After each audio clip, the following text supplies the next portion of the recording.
talking about the politics of protest, and we're addressing an era in American history that spans from post-war America to the early 1970s.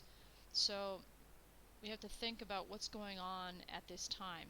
We've already covered the Civil Rights Movement, which overlaps in this time period, and the Vietnam War, and in the later years of the Vietnam War, as you saw in the video that my dad made, the protests that started to grow out of this era of protest with regard to baby boomers who are now getting to the age of their late teens, early 20s. They're on college campuses. They are the direct fruit of the 1950s era and the reaction to the mentality of the 1950s. So we have the first slide here is on the counterculture that comes out of this movement. So we're in the 1960s, right? So at the end of World War II in 1945, we have the men who come home, and the first baby boomers are starting to be born at the end of the 1940s.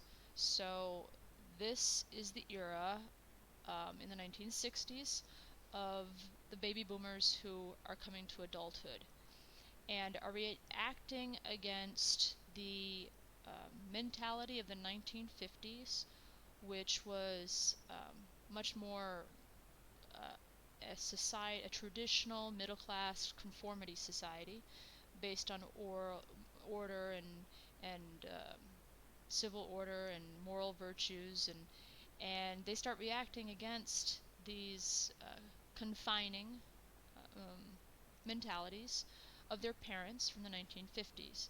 And they reject all of these ideas and they form what we call the New Left. They start working on campaigns for civil rights, the anti-war movement, of course, with regard to Vietnam, but also wars on poverty, wars in favor of the environment, or against nuclear development and armament with the Cold War, because this is also a period that is covered in the Cold War, which is a very long, non-violent, obviously, war between the United States and the Soviet Union. So it's a period of great turmoil and conflict.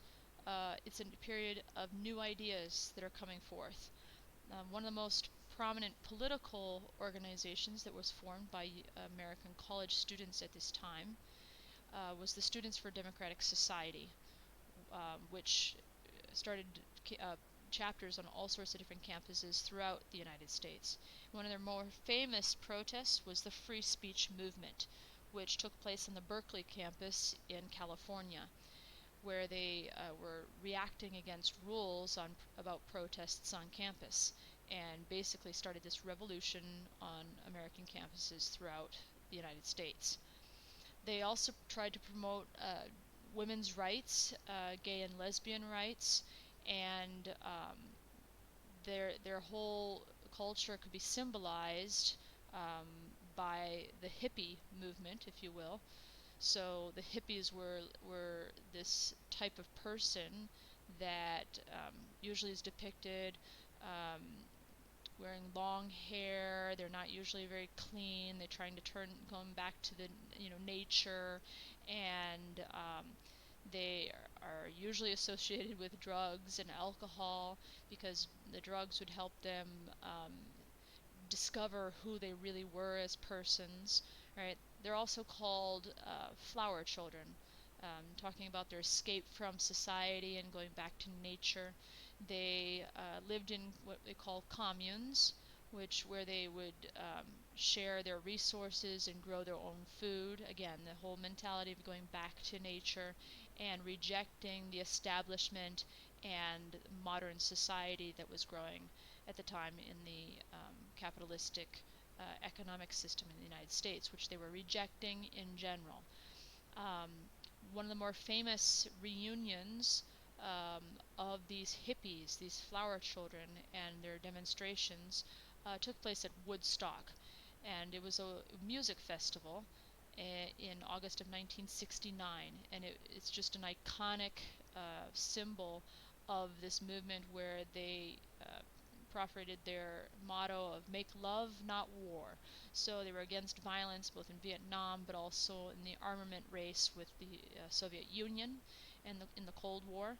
And they believed it was more important to create a society based on love and friendship and bonding um, than to create hostilities and fight for any sort of uh, truths or principles that their parents had held dear in their traditional society, the 50s. Um, they expressed themselves through a very distinct fashion in their colors and their clothes that were very simple and usually unisex. They also did body painting, and they expressed themselves most definitely in their music, which some of the more famous musicians of this era would be Bob Dylan, the Grateful Dead, Jimi Hendrix, The Who, the Rolling Stones, Janis Joplin. Probably you've heard of most of these, if not all of them, as icons of this era in the music. And the effects of this decade um, play out in the United States for the next 40 years. And they definitely have influenced American culture even today. So it's an important era, and probably one of the more important movements of this era, movements of protest, if you will, takes form with regard to the feminist movement. And so I'm going to particularly focus on this movement, going back a bit to remember, because we've already covered these steps in the movement, but just to kind of put the whole thing together in perspective, I want to take you back to the first wave of feminism. Remember in 1848 there's the Seneca Falls Convention. We remember Elizabeth Cady Stanton and Lucretia Mott.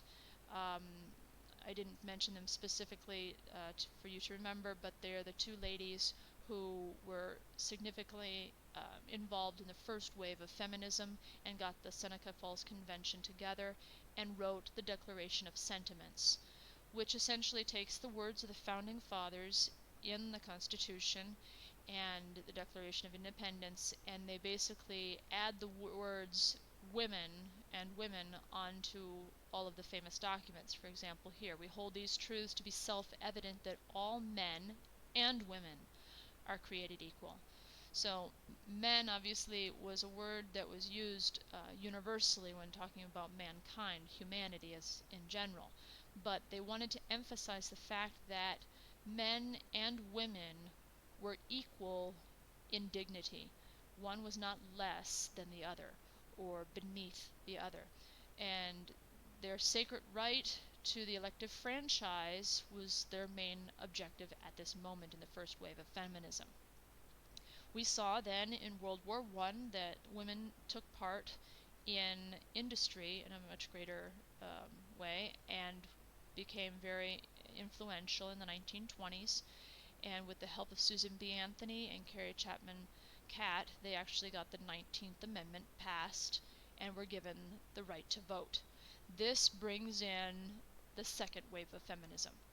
So with the right to vote, they start moving even more in society for other rights. For example, equal pay for equal work. So we also saw in the Great Depression, women oftentimes would become the breadwinners of the family with the jobs that they could obtain, whereas the men were unable to find work. And then again, like in World War I, in World War II, the women became a very important factor in the workforce to replace the men who went to war, and even more so in World War II. Rosie the Riveter, we remember her with her showing her biceps and her handkerchief, polka dot handkerchief on her head. She becomes the feminist icon of this era. And in conjunction with the civil rights movement, women too were seeking equal protection under the law. And their first main conquest in this area was the Equal Pay Act of 1963, which obviously made it law that for equal work, in other words, all other considerations being equal, a woman should be paid just as much as a man, which had not always been the case. Then women started lobbying for many more rights and privileges in society, and Betty Friedan, with her book, The Feminine Mystique, basically tried to summarize the women's movement at this time and the reasons why women were unsatisfied with their role in society as it was. She co-founded the National Organization for Women, known as NOW, and she, along with Gloria Steinem and Shirley Chisholm and Bella Abzug, founded the National Women's Political Caucus. So I have a picture here of probably the four biggest names in the radical feminist women's liberation movement. Um, the lady that's standing is Bella Abzug. The woman who has the long hair there is Gloria Steinem. Shirley Chisholm is the African American lady, and Betty Friedan is the last one on the right as you're looking at the picture. So these are the four columns of the radical feminist movement and the founders of NOW and the National Women's Political Caucus. Steinem was the founder also of Ms. magazine, which becomes a very famous and popular magazine that discusses feminist issues. On the other side, we have a very important figure in American history at this time, Phyllis Schlafly. Right now, they're making a TV series about her called Mrs. America, which is very skewed and not historically accurate. So I want you to have a good understanding of this figure in the feminist movement in the United States. Phyllis Schlafly was what a feminist, a true feminist, what is a feminist? A feminist is someone who advocates for the female, essentially, right? So defending the rights and the dignity of the woman, right? So in that definition of a feminist, Phyllis Schlafly would be the ideal of a true feminist. Although the word feminist has often been skewed and used incorrectly, and therefore she would consider herself um, one who fought the radical feminist liberation movement. She was a mother of 6 children, so she was a very accomplished lady in the home, but she was also a very well educated and very well prepared professional as well. She's an alumna of the Academy of the Sacred Heart, so she went to a Sacred Heart school in the United States, one of our sister schools. Actually, she was at the school called City Hill in St. Louis, Missouri, and she received her law degree from Washington University Law School and then her master's in political science at Harvard. She received then a Doctor of Human Letters. So she was very accomplished with regard to her education. She acted as a lawyer and she served on a number of commissions and congressional information committees and testified before Congress more than 50 times and state legislatures on many issues. She was an expert not only on constitutional issues and family issues, but also on national defense. She was an opponent, as I said, of the radical feminist movement and promoted the true dignity of women um, and tried to preserve the laws that were in place that protected women at this time. And I'll go more specifically into that later on. She also wrote a syndicated column which appeared in hundreds of newspapers. She had radio commentary program that was listened to by over um, claimed on over 600 stations. She was the author editor of about 27 books on all sorts of subjects, including feminism and family, religion, the judiciary branch, nuclear strategy, education, and childcare. She was also the founder and president of Eagle Forum, which is a national organization of grassroots citizens who participate in the political process. So she would be what you could say the ideal woman, being a wife and a mother, a dedicated mother, but also a well-educated, well-prepared professional who was politically active and very much accomplished in many, many, many sectors. Now, there was a great clash at this time in America over what the radical feminists wanted to do with regard to the Constitution and what the real feminists, those who are really fighting for equality and the dignity of women, wanted. The radical feminists proposed an Equal Rights Amendment, which, in the interest of giving equality to women, was passed by the Congress in 1972. But then it had to be ratified by at least 38 states. They never received the number of ratifications necessary, and the time period which had been set by Congress for its passing um, ran out, and so it fell apart. But this was in um, great part due to the work of Phyllis Schlafly and the conservative movement in the United States. So what was this Equal Rights Amendment, and why would it have been bad? Because, I mean, everybody would want women to be treated equally in the sense of equal dignity. Um, I mean, this is the same period of the Civil Rights Movement where they're trying to get equal treatment for black Americans and white Americans, right? So what's wrong with wanting equal treatment for women as well as men? Well, the problem with the Equal Rights Amendment was it created a confusion between the words equality and sameness. Equality, when we're talking about equality for men and for women, should mean an equality of dignity. Women and men are equal in the eyes of God. One is not does not have less value than the other. However, men and women are not the same, nor should they be treated the same, right? There is a fundamental difference between a man and a woman, and this can be told to us by science and just by logic. And therefore, treating the sexes exactly the same isn't really giving the right dignity to each of the sexes.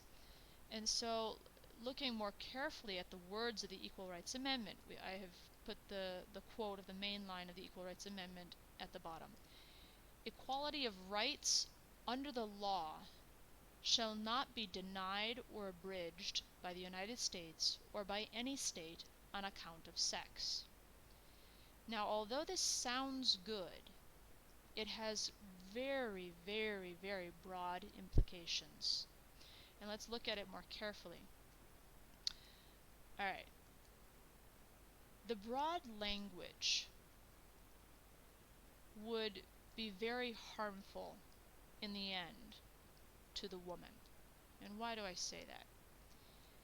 This Equal Rights Amendment, at the time when they were trying to get it passed by all the state legislatures, would really not add anything to the laws that had already been passed in the defense of women. For example, the Equal Pay Act, right? But as we saw with the Civil Rights Movement, we saw that during the Civil Rights Movement, a number of laws had been passed to protect the rights of African Americans, but they were not always immediately enforced in all parts. And so we had the movement, and we had many activists that would bring court cases even to the Supreme Court in order that these laws would eventually be recognized, respected, and enforced in order to really protect the rights of the African Americans. And this was the same situation for women. Laws had already been passed through Congress and in many states to protect women's rights in all the areas that they were claiming that their rights weren't being respected. But these laws, just like the civil rights laws, had to be enforced, and violations of these laws, for example, let's say in the Equal Pay Act, if a woman was doing the same job as a man and was not being equally paid, this was a perfect occasion to bring a case before the courts and eventually the Supreme Court to decide in her favor and support of the law that was by all means constitutional and should protect the rights of the woman. However, so at this time, men did not possess any rights that women did not, that were not already protected by various laws that had been passed. And the problem with the wording, the general wording, this would, in the end, create not an equality, but a sameness, so that men and women would have to be treated exactly the same. And what does this imply, right? What is this sameness? What's wrong with sameness, right? Isn't that okay, right? We want men and women to be treated alike, right? Well, let's start thinking of some very concrete cases. What is the reality of the ERA? It's not what it seemed. It would eliminate all laws and practices that made any distinctions based on gender, thus wiping out many beneficial programs for women and prohibiting necessary distinctions even when they logically make sense. Women and men are biologically different, and we must retain the ability to legally provide for these differences. In the section here that's pinkish red, or if you will, I have given a number of points of American laws and practices that would have effectively been eliminated by the Equal Rights Amendment. For example, only women get pregnant. It doesn't matter what science is trying to do and what they try to do with men and changing sexes, etc. The bottom line is the same. Women get pregnant. Men do not. This is a fundamental difference which should be respected by law and protected. The women should be protected in a sense, and I think this is just a common sense thing. But the ERA would have eliminated workplace laws that provide for special accommodations for pregnant women. Separate correctional facilities for women would be eliminated. What does that mean? That means prisons, jail facilities would be co-ed. There would no longer be programs for domestic violence, sexual assault survivors, or pregnancy within the prison systems. Here, a number of times, I quote Justice Ginsburg.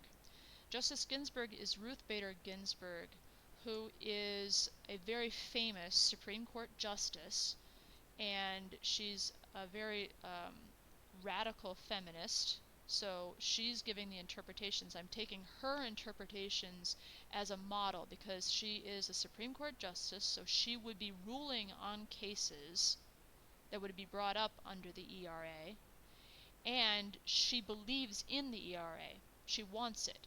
So taking her as the voice of the radical feminists who promoted ERA, I think is legitimate. And that way it gives a honest interpretation of how it would then be interpreted in front of the law by the courts, and especially by the Supreme Court. So Justice Ginsburg says the ERA would require that prisons be sex integrated. Obviously this is going to be dangerous for women if you have inmates that are male and female altogether, and you have males and females sharing rooms in the prison. You can only imagine. Just let your imaginations go. Government programs that support women as mothers, such as the Women's Infant and Child Program. For example, child custody cases. Social Security benefits. Social Security, remember, is like our financing for the elderly, the disoccupied, and the poor in many circumstances. Social Security benefits for stay-at-home mothers based on their spouse's income would be eliminated. Domestic abuse shelters that limit services and housing to women due to privacy and protection needs would be eliminated.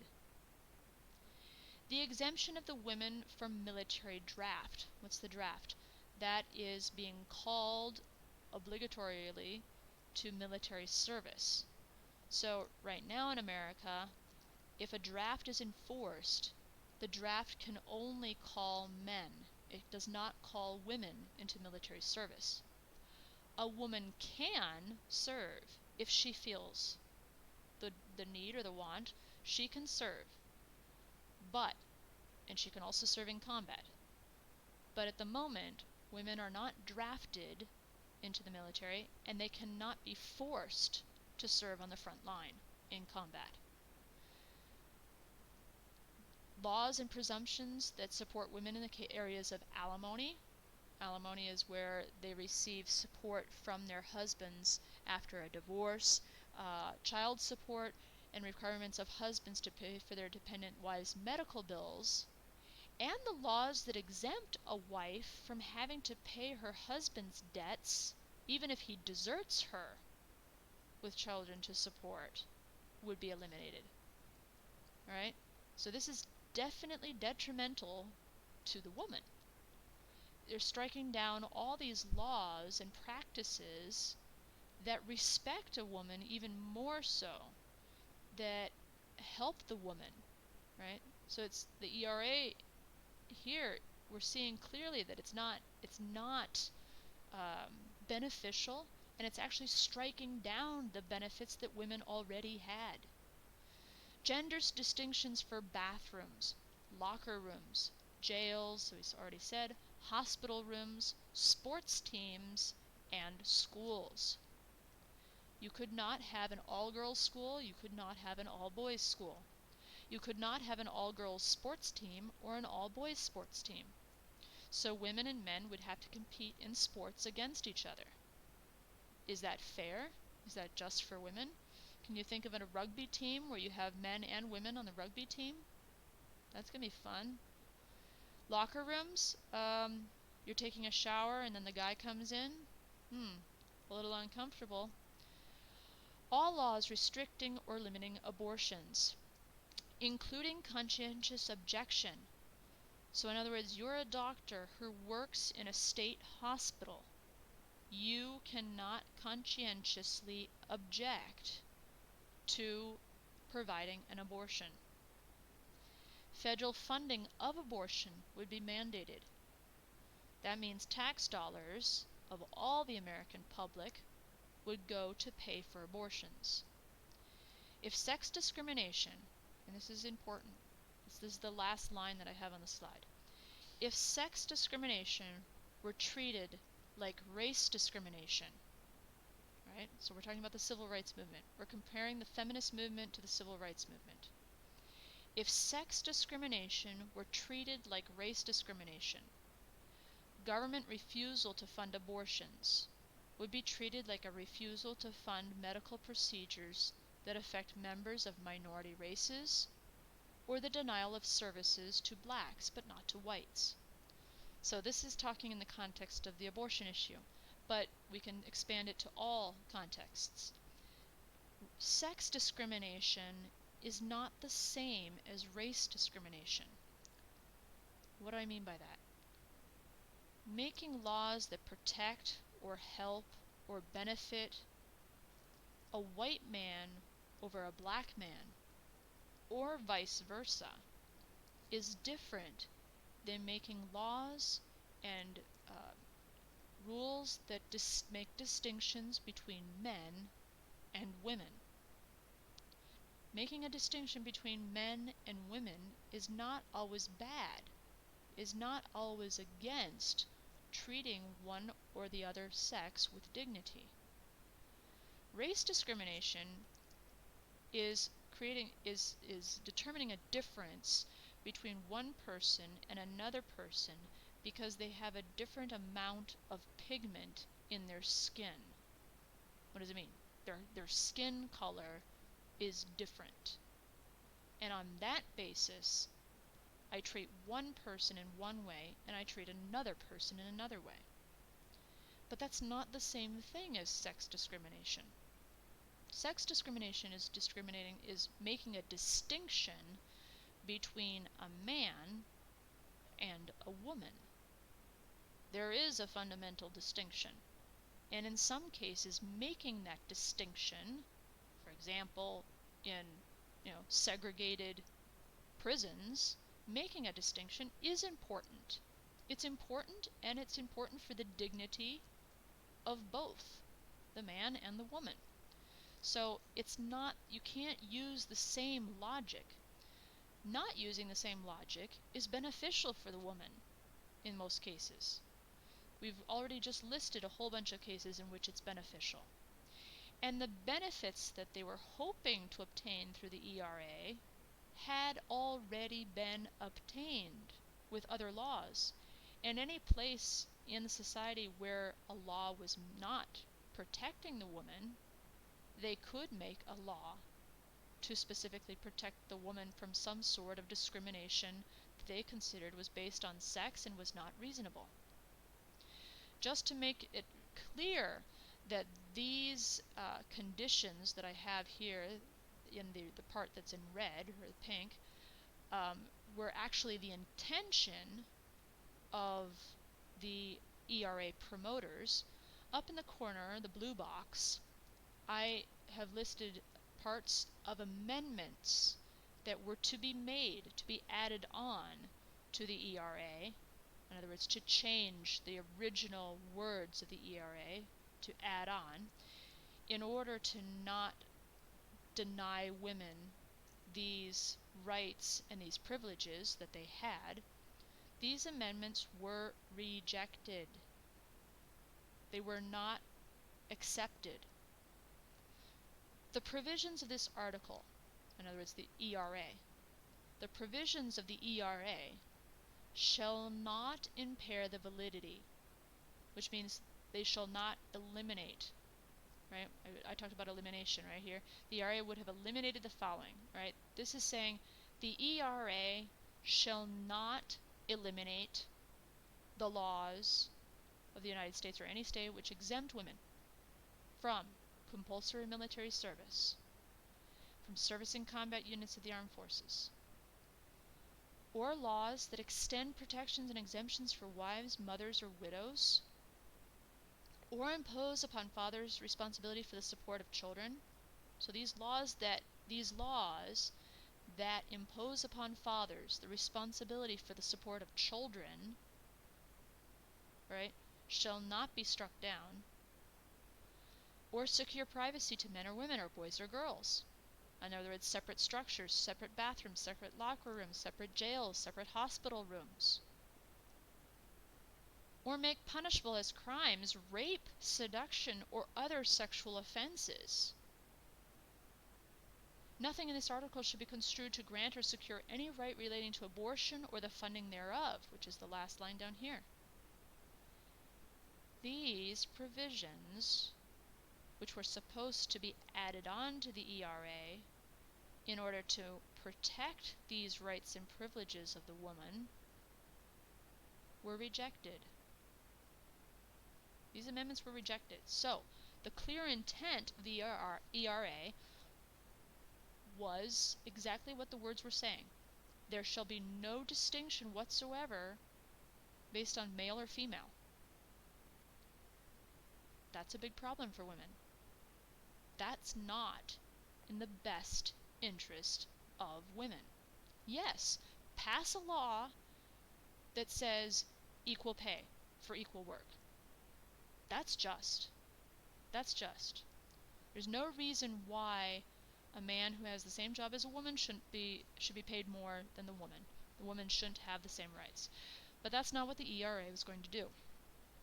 The next big issue at this moment in history with regard to feminism comes to a head in the most controversial Supreme Court case in American history, Roe versus Wade. It was decided on January 22nd, 1973. January 22nd is the date in America where we have every year our National March for Life. It is an incredibly huge event. There's also the Marcia per la Vita here in Italy, but it's a very tiny demonstration. In the United States, it is a huge, huge event. Every year celebrated on January 22nd, on the anniversary of Roe versus Wade. So what is Roe versus Wade and what did it do? It was the Supreme Court decision that struck down a Texas law banning abortion. Effectively legalizing abortion in all the United States. The court said that abortion was a right under the right to privacy protected in the 14th Amendment. Unfortunately for them, there is no right to privacy in the 14th Amendment. That does not exist. We remember in the 14th Amendment, which was an amendment that was passed after the Civil War in order to protect all citizens, all people, their life, liberty, and pursuit of happiness, life, liberty, and property will not be taken away from anyone without due process of law. Well, they considered liberty very, very extensively, and they said under that there was the right to privacy. And under the right to privacy, the woman had a right to an abortion. It was a very, very, very long way from what the writers of the 14th Amendment had been intending. Because remember the context. The 14th Amendment is after the Civil War. They're talking about African Americans here. They're trying to give them rights. And if we really read the 14th Amendment, doesn't it talk about the right to life? So the real problem is the lack of recognition that the unborn child is a human being and has rights, and therefore should be protected. The unborn child should be protected under the 14th Amendment. That no human being can be denied the right to life without the due process of law. And what is the due process of law? The due process of law is a trial even by jury. So the 14th Amendment was completely misread in order to advance a political policy. The case itself was a complete bogus. Norma McCorvey was Jane Roe, so they changed the name, they took up a false name. She was Jane Roe in the case Roe versus Wade. She was encouraged by Sarah Weddington and Linda Coffey, who were two attorneys who worked for NOW, the National Organization of Women, and they were searching for cases throughout the United States. At this moment they were searching for one in Texas. They were working in Texas to challenge the anti-abortion laws there in Texas. And somebody heard about Norma's situation. She was pregnant and she wanted to get an abortion. An abortion for her was illegal in Texas because it was only allowed in cases where the mother's life was at risk. And that was not her case. She already had 2 children. And so she went to Sarah Weddington and Linda Coffey and met with them. And they talked about the prospect of bringing up a court case and trying to help her. And she went along with them and signed the papers. And then her time for giving birth was coming along, and she asked for an injunction in the state of Texas so that she could be allowed to have an abortion exceptionally. The injunction was denied under the law, and she eventually had her baby and placed her baby up for adoption. The attorneys kept on going, and she never ended up appearing in court, and definitely did not appear in the Supreme Court. But the case arrived at the Supreme Court, and obviously, as we know, under the 14th Amendment, they created a right to privacy, and they said that the woman had the right to choose, and therefore the abortion laws in America were struck down. However, after the ruling, Norma McCorvey had a conversion, and she denounced her abortion stance in her documentary that she created, named A Cold Day in Hell. And in that documentary, she talks about how she was used and manipulated by Weddington and Coffey, and how the whole basis for her court case was a complete lie, that they had created everything, and that it had not gone according to the documents of the case, but that she had been instrumentalized by them. And she ended up converting to Catholicism and became a very outspoken pro-life advocate until she died in 2017. Those in the movement who believe that life begins at conception, and therefore that the unborn child should be protected by the law, like I said, under the 14th Amendment and under the Constitution itself. No one shall be deprived of life, liberty, or property without the due process of law, that everyone has the right to life, liberty, and the pursuit of happiness, right? We remember these words. Um, so, with life beginning at conception, which obviously today we know for absolute from science, but even in those days they knew, um, scientifically they could prove the development of the fetus. It's only a matter of time and growth. It has nothing to do with a change in substance. And so life beginning at conception, life is sacred. And so abortion is murder. Pro-abortion advocates called themselves pro-choice because they believed that it was a woman's right to decide what was in her best interests.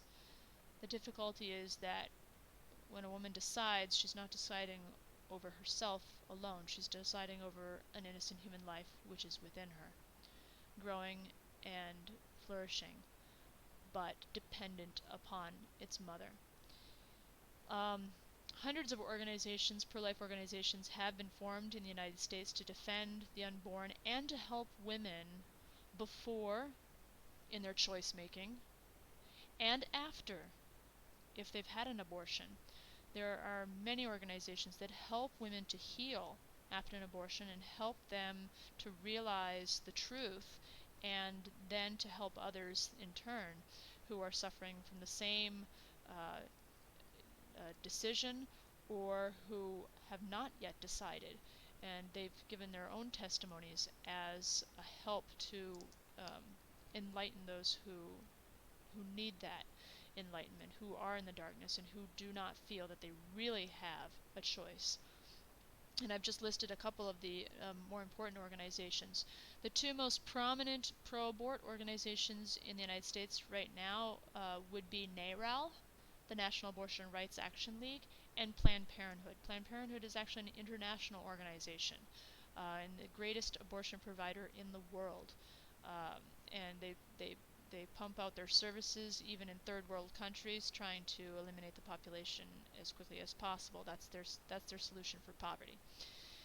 And today I would consider this being the most controversial issue politically and morally in America today. And it is still considered a litmus test, what they call a litmus test, a test that every lawyer or judge has to pass before they are put on the Supreme Court by any president.